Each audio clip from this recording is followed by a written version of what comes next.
Okay, this is the On30 version of the Albion, Pawtuxet and Galilee Railroad. I always, when I started back in the 80s again in model railroading, I wanted to have a mythical railroad that could have existed.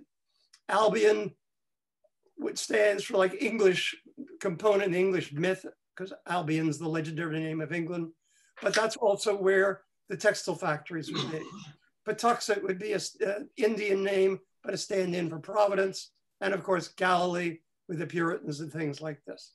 Okay, that's that. Here you see the engine yard. Just about everything there is scratch built, except for the locomotive. And the question is what? There's no power on these tracks? Well, first, here is Mike's plan.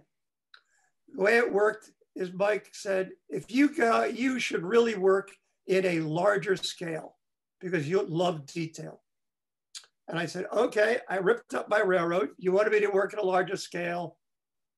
You make me a track plan. I did not realize I was speaking to someone from a home in the criminally insane. In some cases, you look at the very bottom, if you come down by the wharf on the lower bottom there, to actually turn your train around, you must back up the train, detach it, run around it, move all the way back to a turntable, turn the train around, come back and hook up. Everything on the train works that way. On the layout works that way. And it's actually fun, but it means there's no just running around and around and around very much. So let's look. We're going to look at Albion. And you saw a brief picture a moment ago of the turntable and the rest. Now, how is this built? Mike did the design. Thank you very much, Mike. And I had sold all of my stuff on eBay, a lot of brass engines and things. And so I said to Justin, if you'll build the table, that is expand the old table we have to make it a little bit larger on the other side of the sink, and you lay down the tracks and the turnouts, I'll do all the ballasting and all the scenery, because that's what I feel like doing. So that is how it started. Now, this is the T5000 wireless controller. You turn it on, you choose your engine. That's it. This is what you power your engine with. And the great thing about this is it controls it so that as it feeds into your NiCad battery or LiPo battery, it will not allow it to blow up, explode, overcharge. I found it holds a charge for quite a few weeks. And all you do when you plug it in is you simply hit start. You hit it 3 different times. It gives you all sorts of strange choices, none of which you're interested in, and it's done. You let it sit for about 20 minutes. And this shows us charging a locomotive. I mean, when you get through doing something that's dusty, you just dust down. What? Excuse me, I can't hear really. But the important thing is there's no shorting out at turnouts. It just run. I could not believe it the first time I turned the engine on, and it just ran and ran and ran and went through all the millions of different turnouts that Mike had designed. So let's look at the layout. See if sorry, I went the wrong way. Okay, this is the engine yard. You'll notice in the track above, that's HO. I retained some of the HO things so I could have a straight DCC train. I planned, have yet not done it, to have it simply go back and forth automatically. The building on the left is a BTS, better than scratch. And that's made out of wood. And the one next to it is made out of styrene and was very easy to do. The turntable is adapted from an HO Walther's turntable, made wider, and I made a new bridge for it and things like that. Almost everything on the layout is manual. Turnouts, the turntables, everything else, because I figure it is a small enough layout and it's easy enough to reach with one or two exceptions, which I'm going to have to power. That because I still have all my tortoises hanging around. So this is two scenes, surviving scenes from the old HO AP&G. And this is the harbor. And one of my favorite shots, the harbor. And you can see this is meant to be about 1860. And the reason why this was saved is my wife said, don't get rid of the harbor. I really like it. And so Justin found a way of simply moving it over to the left of the regular layout. And it acts very nicely to create forced perspective, such as one has in theater. And the other one was this kit bashed watermill I discovered too late. What is it, South River Products? But by the time I discovered them, they'd stopped making the type of buildings and structure kits that I wanted. So on the left, you'll see the brick Magnuson building, to which I've added various things sticking out. There is, I think it was a DPW, the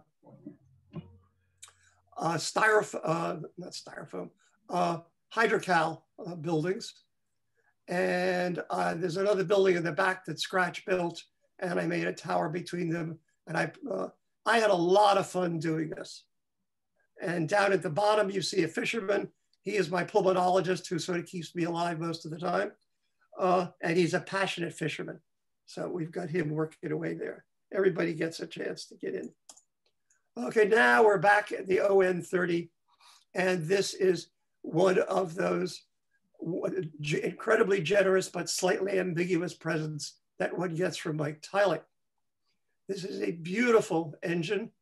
Unfortunately, the rear wheels aren't attached and it doesn't run, but it looks very good. So I put it in the, have to fix the door on the roundhouse. And here it's waiting, and they're waiting to start working in the morning. And those of you who were at one of my talks earlier, it took me 7 different times to redo the roof before I was finally pleased with it. Those monitors on the top were or are made by not rusty rail, but rusty stumps. The thing that most attracted me when I went through the 1880 Builder's Manual for railroads was that all of the roundhouses had these very high chimneys, and the locomotives would park underneath them so that when they started to steam up, it would not fill the entire place. The coaling tower is scratch built and based on one that Justin did. He lent me his so I could measure it and create it. And here we have, again in the morning, getting ready. We do have a rail car, which someday I will put the power on and work it that way. And this is the side view. And at the back, we see a workshop. The middle track is a workshop, and that will be finally fully furnished and lit. On the left, you see one of my favorite things. As soon as I saw, I forget the name of the company that sells all of this stonework, I realized that they had created what you needed for an 1880s water tank, which we're going to look at later. Here, the engine has come out. It has had to go up towards the station and back down to be cold. And this is the water tower. And frankly, it was incredibly easy to build because there's nothing but square things and lots of nuts and bolts. And it sits on top of this. And according to the 1880 Builder Manual, it was created for railroads that didn't have very good carpenters, for whom it was too difficult to create a really round water tank. So this was a solution. And I had something, a slightly different version of this in HO in the Campbell logging tank that had a kind of cover, but this has everything. It moves up and down. The hardest part was building the water spout. That's my third try. You just simply take plastic and you bend it around something and you glue it and you keep doing it till it looks right. And it looks complicated, but in fact, it's actually fairly easy. Thank goodness. Now, just look around. I got the idea a while back. I think the edges of the layout should be covered right to the very end. And it's amazing how much more detail you can get. Now, this is Guralnick Auto Parts. Jerry Guralnick is one of the discoverer of the Higgs boson. He died about a very good friend. He died, I don't know, I think 7 years ago. But he grew up in Iowa, drag racing cars in cornfields. And he had a Corvette and he had all kinds of cars. He loved cars.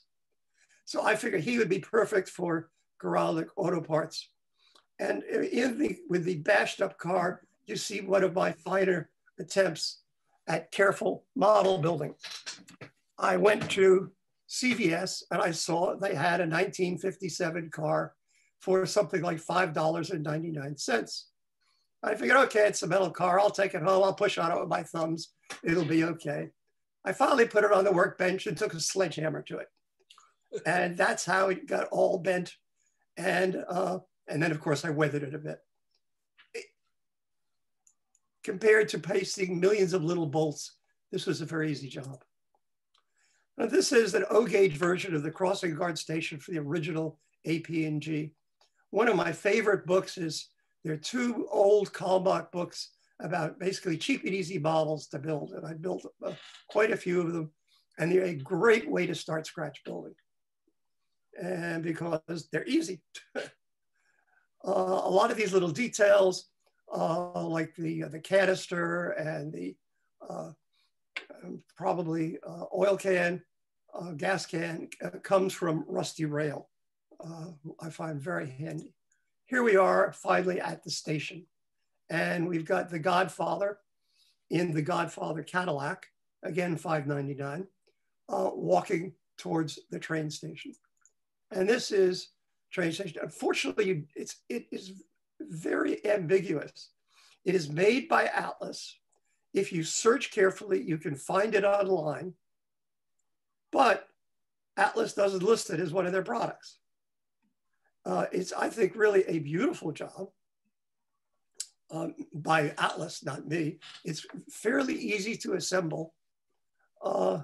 And so we wanted to have a main station in town, and that was it. Now, some of you will recognize this. Who made this, Sue? What company made that? Bar Mills. But in fact, it's not Bar Mills.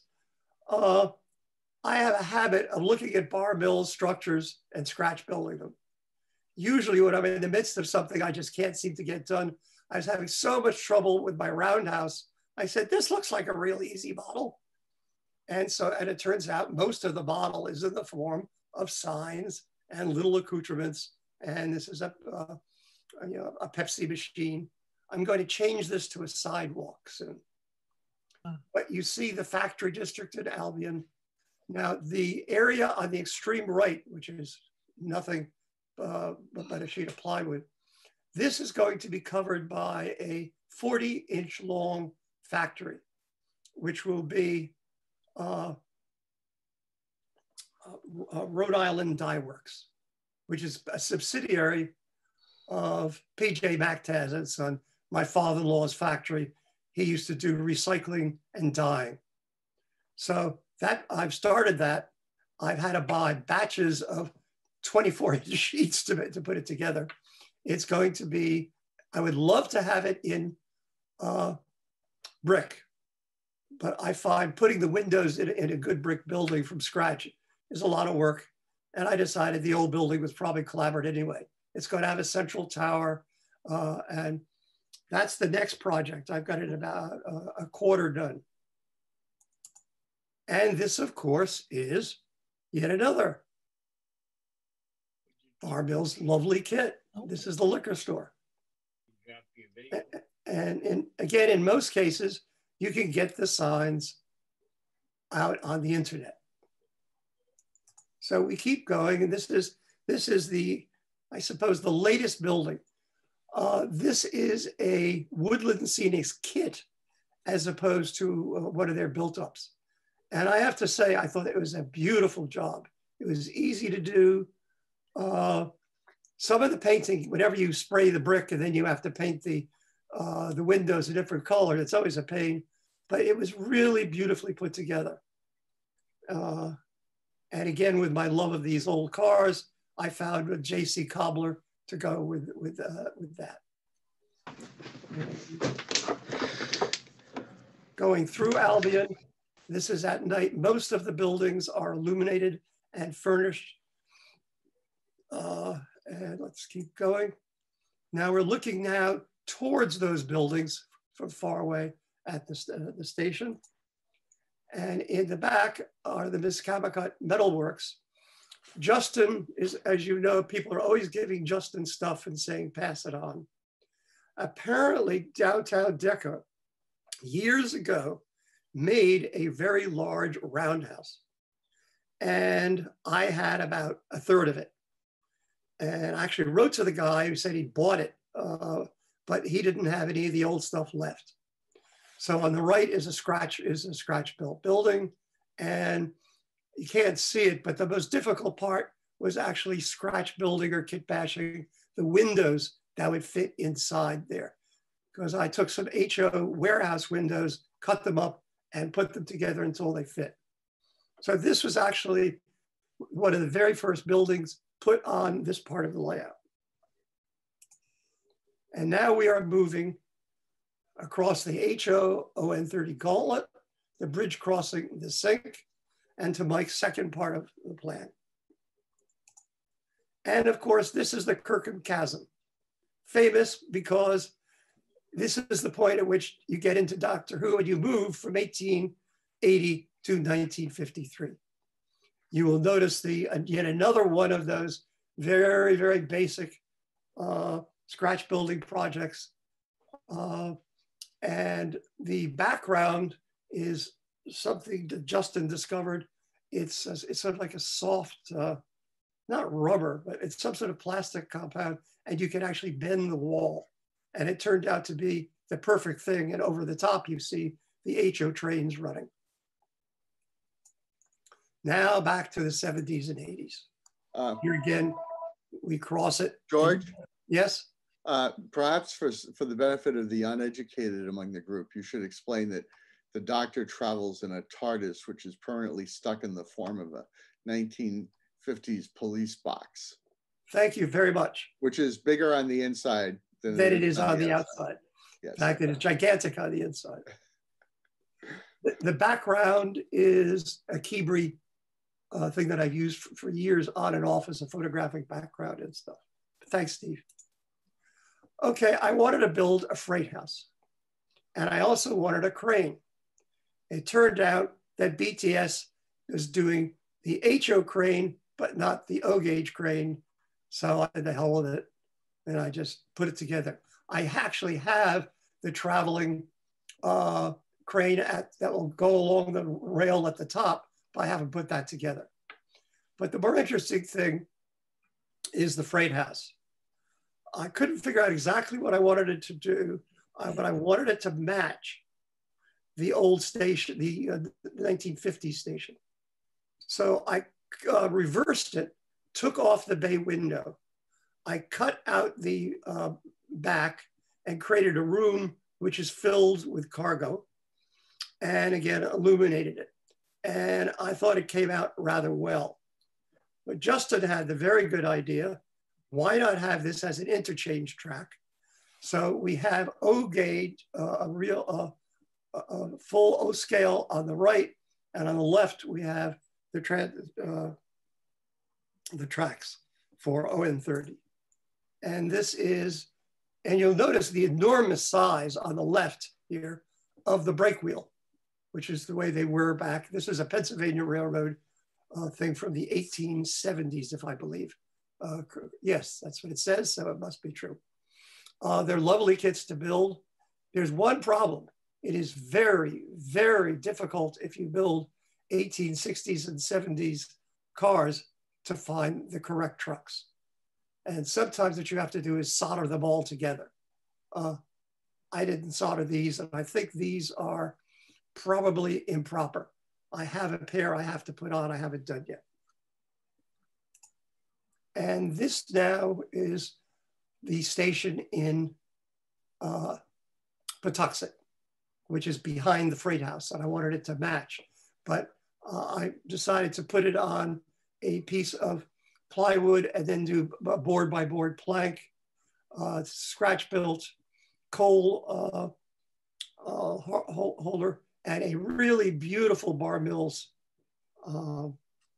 baggage cart. Anyone who's doing large scale, I'd really suggest getting them. They are beautifully done. And that's just a view from the other angle. I had a lot of fun doing this.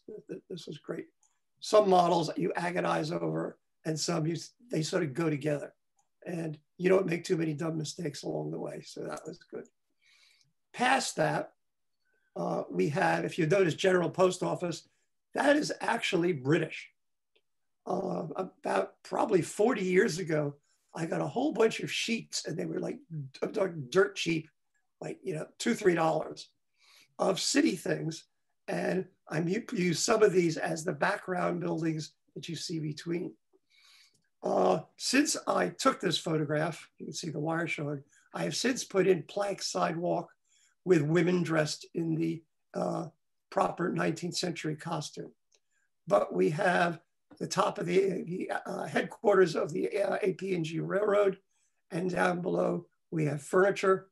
Now, about furniture, it turns out somebody in Japan, I assume, makes full sets of furniture for the grandiose price of $1.69.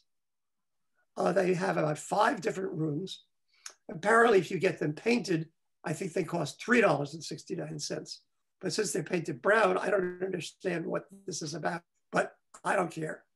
So I found them, I forget, on some hobby site, and I bought batches of them because we were able to use these in the various houses. And here we just see the man looking at the newly delivered, he's writing it down, the little furnace there. Okay, bricklayers have just finished paving the walkway to the home. And again, it is, you can't see it here, but it is lit up. Someone, I cannot remember who it is, who used to belong to the club, who died young, gave Justin that. And I replaced it with the other one and moved this one to the harbor. You see in the background, those British background buildings. Then you can see the train pulling through. You get a view of Rhode Island kitchen and bath and stuff like this. And here, old Mr. Johnson's checking his rose bushes while the housekeeper looks on.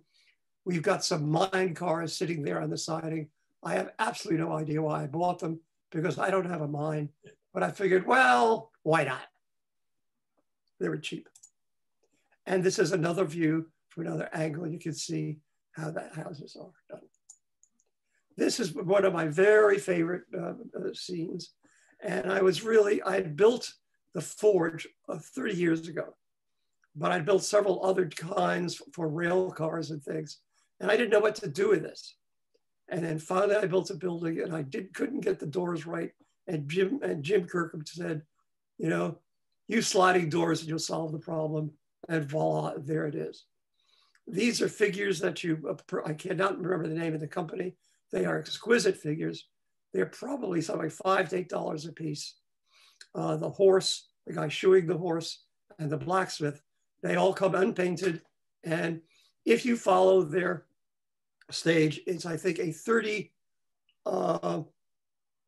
part painting job.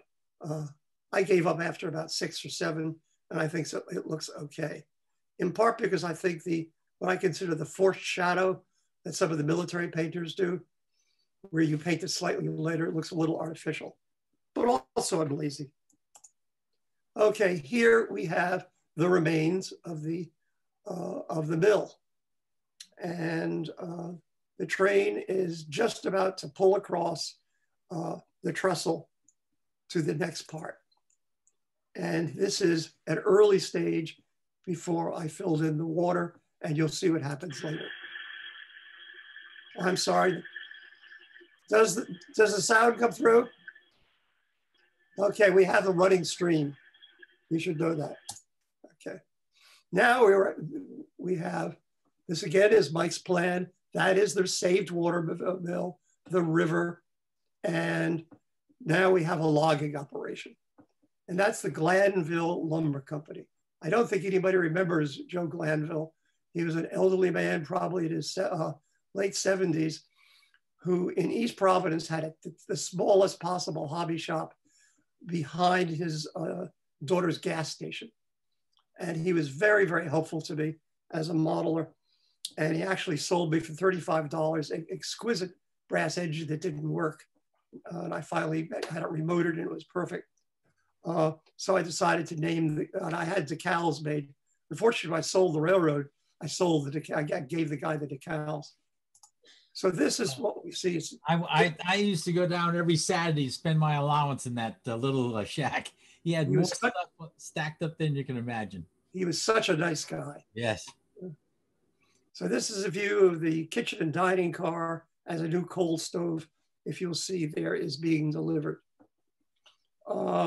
This is a scratch-built water tank, taking a large dowel and gluing slats around it. Nothing terribly impressive. And this is what the thing looks like. A photograph of this with the locomotive here is in the Walthers catalog. I think they paid me either 50 or 25 bucks for it, for which I was happy. So this is the Glanville logging camp, okay? And again, I've illuminated the workshop and it's fully furnished and there are people in there working it. And again, the rusty rail tank, you can see oil tanks sitting on the side, the things inside, workbenches, some of the stuff I scratch built, others used it. Then it so happens that if you buy On30, when you buy particularly the, what was it, the 440, it comes with a wooden fuel, coal fuel, and oil. And since I had bought 2 of these locomotives, I simply glued the 2 things together and copied a picture of a BTS oil car.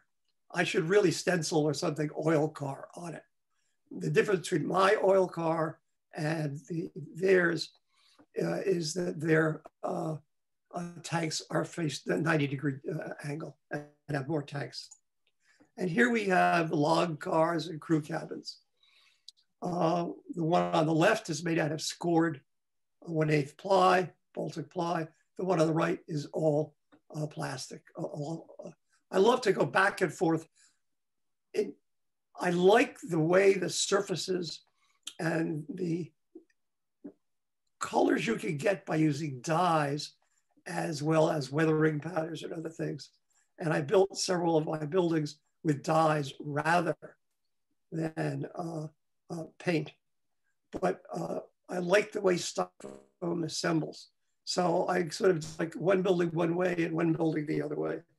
I should build a few more. Here on the outside where you see it, we should have 3 or 4 more dormitory cars. Now this water tank was originally where the square water tank is now, but it was actually meant to be for a logging camp, if I understand correctly. So I simply moved it to its proper place, finally. Now we get to the fishing port of Galilee. You should be hearing sounds.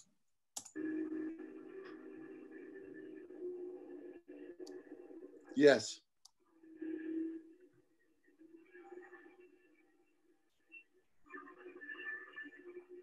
These are very easy to put in, and they are a total pain in the ass. because the problem is they make a lot of noise. And I have 3 of them. I'll play another one. And I really was so proud how easy it was to put it in, and I wired it. But the thing is, most of the time, you really don't want that sound playing because it really is distracting. So it's realism or not. Now here you can look across to the old tower. If you look, I don't think anybody can see it, but there is a tiny little, on the left chimney, it looks almost like it's tan. That is an N scale figure. So I have N scale HO. This is the second building I built for the railroad. And it was meant to be part of a wood pulp plant. And I always wanted to build the oyster cannery that is now a restaurant on East Providence. And in fact, I don't know, 30, 40 years ago, they allowed me to go in. They were probably crazy because they could have gotten sued with tapes and measures, and I've measured it. The problem is in O scale, the thing is going to be 6 feet long. So my long planned oyster cannery ended up being a little bit different. The dock is also theirs. And in a sense, it's a waste of money because it is so gorgeously detailed and everything is hidden. So there's not much reason in doing it. And these just show you I just loaded up everything on the HO side with these Victorian figures. And I wanted to put a dock here next to the big dock. The plan was to turn it into a harbor master's thing, but I've made I think I made it too narrow. So, okay. And this is just another view of it. It's one of those, one evening projects that's very, very easy to do. Okay, so this explains how it all, I'm not gonna make you guys read all this. I'll just talk about it quickly. And I think it was either Mike or Justin gave me this little station, which I've never actually used. In part, I think what stands for corbelling, the decoration, the Carpenter Gothic, is kind of ugly. So someday I will rebuild the entire thing and I'll have to create the corbel so it looks good, but I don't have a use for it at the moment. This was one of the last buildings I did. The Galilee Naval Architects and Marine Supplies, James McGuire prop. And it was an experiment to see if those papers made by Micromark actually look like stone, if you can make it look good. And the answer is no. It just doesn't have enough dimension. And attempts to weather it and stuff like that, it's a little disappointing. On the other hand, it's the backside and no one's going to see it. You also see my tugboat, which explains why I call myself a B+ or a 75% or whatever bottler. I almost get things done and don't finish it. I did not like the original railings. And so I have had railings I am going to cut holes and bend with a soldering iron and someday put in that my tugboat will one day be finished. Okay, the sail loft is one of Ed Fillion's Deerfield laser kits. They're very easy to build. They don't have the quality, I think, of the BTS stuff, but they're great to start with things. I've not added, he had a clustery roof and I didn't think it really was good. Justin someone gave him this tower and a coal thing. That's going to be removed when I find a good replacement for it. And then, of course, we've got Florence's clam shack. I had a lovely, lovely mother who was a kind of a dreadful cook. But so I've always named a restaurant after her nonetheless. And so this is the first version.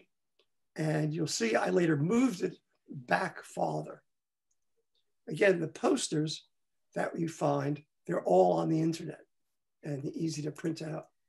And here's a family having lobsters and things together. And of course, now this should work.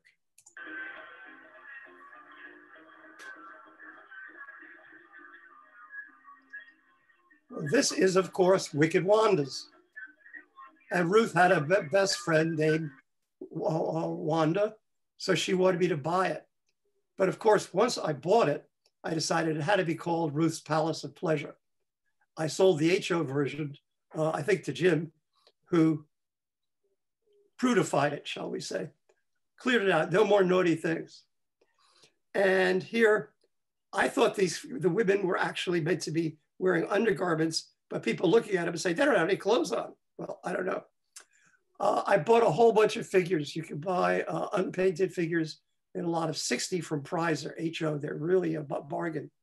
This gentleman here who's bargaining, who is clearly the mayor, that is Helmut Kohl, the German prime minister.